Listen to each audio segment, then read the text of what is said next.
जय हिंद। आज से आपकी इतिहास की क्लास प्रारंभ हो रही है। इतिहास की क्लास में हम प्राचीन इतिहास से शुरू करेंगे और सबसे पहले आप सभी लोग चैनल को सब्सक्राइब करेंगे लगातार क्लास के अपडेट के लिए, ठीक है। और शुरू करते हैं आज की क्लास, ठीक है। तो आज की क्लास में सबसे पहले देखते हैं इतिहास के बारे में। तो इतिहास क्या होता है?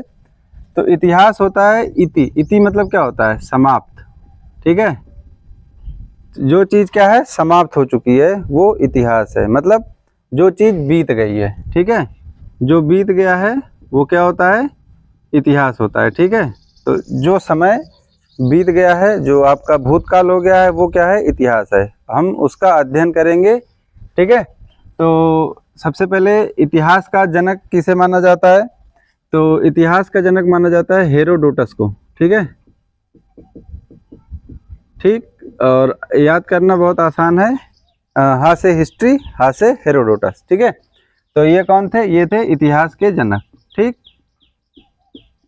इतिहास के जनक कौन थे? इतिहास के जनक थे हेरोडोटस, ठीक है। अब इतिहास को 3 कालखंड में विभाजित किया जाता है, ठीक है।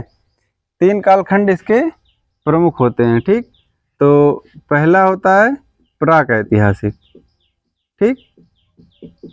प्राक ऐतिहासिक, ठीक है। फिर दूसरा होता है आद्य ऐतिहासिक, ठीक। आद्य ऐतिहासिक। और तीसरा कौन सा होता है? ऐतिहासिक, ठीक है। ठीक, अब इन तीनों में क्या अंतर है उसको देखते हैं, ठीक है। तो अंतर इसमें क्या है? प्राक ऐतिहासिक में क्या होता है कि प्राक ऐतिहासिक वो काल होता है जब क्या है, सिर्फ पुरातात्विक साक्ष्य मिलते हैं, ठीक है।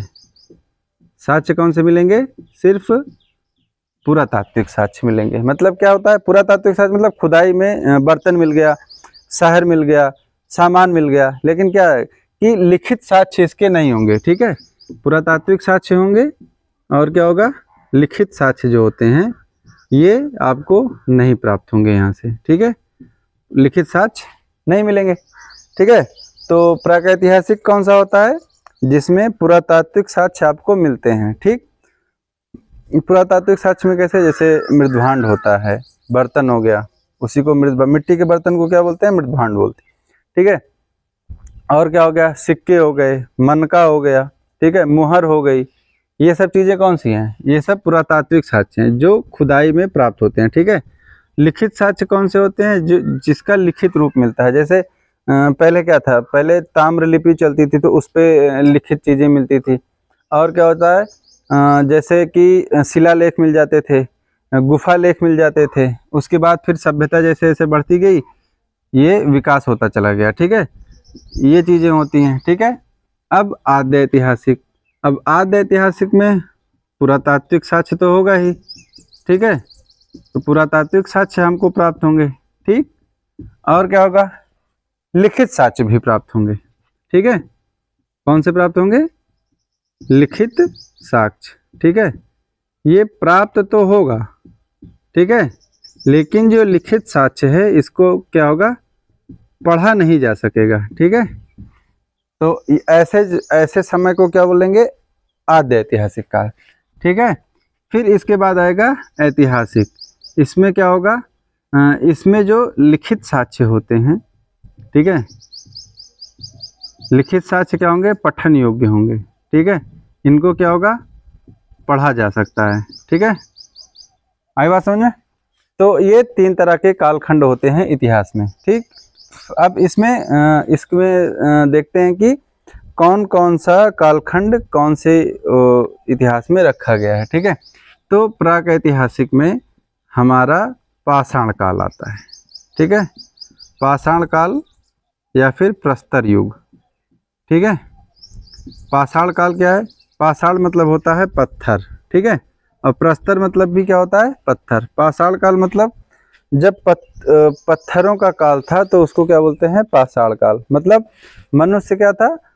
मनुष्य के जो मतलब साक्ष्य में जो औजार मिले हैं, हथियार मिले हैं, वो पत्थर के मिले हैं, ठीक है। तो इसको बोलते हैं पाषाण काल। अब ये ये भी कितने प्रकार का था, 3 प्रकार का था, ठीक है।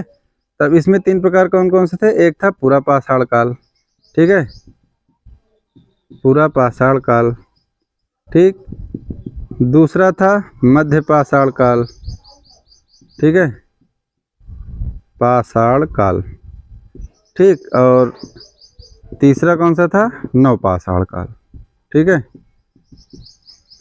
ये 3 प्रकार के काल इसमें थे, ठीक है। तो अब इसमें क्या हुआ, इसमें पुरातात्विक साक्ष्य में क्या मिले, औजार मिले, ठीक है। औजार किसके थे, पत्थर के थे, ठीक है। इसलिए इसको क्या बताया गया, पाषाण काल, ठीक है। और दूसरी चीज, लिखित साक्ष्य नहीं प्राप्त होता है, कहीं कहीं पे क्या होता है कि चित्र प्राप्त होते हैं आपको, ठीक है, ठीक, चित्र प्राप्त हो जाते हैं, लेकिन क्या होता है कि आपको यहाँ पे लिखित साक्ष्य नहीं प्राप्त होते हैं, तो इसीलिए इसको प्राक ऐतिहासिक काल के श्रेणी में रखा जाता है, ठीक। अब आगे देखेंगे, आगे कौन सा था, प्राक ऐतिहासिक हो गया। प्राक ऐतिहासिक के बाद दूसरा था आद्य ऐतिहासिक। आद्य ऐतिहासिक में आपको क्या बताया गया, आद्य ऐतिहासिक में बताया गया कि पुरातात्विक साक्ष्य मिलेंगे और उसके साथ साथ लिखित साक्ष्य भी मिलेंगे, लेकिन शर्त क्या थी, जो लिखित साक्ष्य मिले हैं उसको अभी तक किसी ने पढ़ा नहीं है, या फिर मतलब उनकी जो लिपि थी उसको पढ़ी नहीं जा सकी वो, ठीक है। तो इसमें गेस हो गया होगा आप लोग को, इसमें कौन सी आएगी, सिंधु सभ्यता, ठीक है, सिंधु सभ्यता, ठीक है। अब इसको और क्या क्या बोलते हैं, इसको ताम्रकालीन सभ्यता भी बोल देते हैं, ठीक है। तो ये जो सभ्यता थी, इसमें इसकी जो लिपि थी ना, इसकी लिपि को अभी तक क्या हुआ, किसी ने पढ़ नहीं पाया है, ठीक है, पढ़ा नहीं गया, ठीक। तो मतलब क्या था कि मतलब ये था, आपको लिखित साक्ष्य प्राप्त हुए, ठीक है, लेकिन आपने क्या हुआ, उन लिपियों को अभी तक पढ़ नहीं पाया है। तो पढ़ नहीं पाया तो आप ये नहीं बता सकते कि वहाँ पे चीज़ें थी क्या, कैसे चल रही थी। सिर्फ पुरातात्विक साक्ष्य के आधार पर ही चीज़ों का अंदाज़ा लगाया गया है, ठीक है। अब इसके बारे में फिर जब पढ़ना शुरू करेंगे प्राचीन इतिहास को तो विस्तार से पढ़ेंगे, ठीक।